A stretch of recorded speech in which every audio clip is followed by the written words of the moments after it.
Aryan Firmansyah dan Kemis, warga desa Padang Bindu, Buaya Runjung, Oku Selatan, ditangkap polisi dari Polsek Oku Selatan karena terlibat sindikat pencurian motor.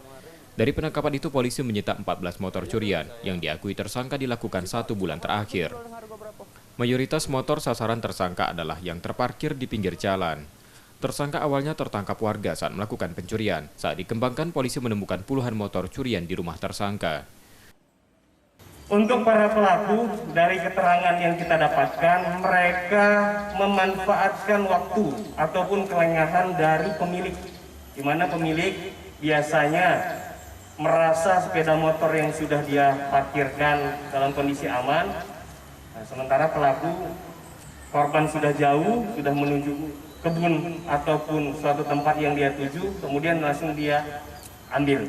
Jadi dia menggunakan keahlian yang dia miliki.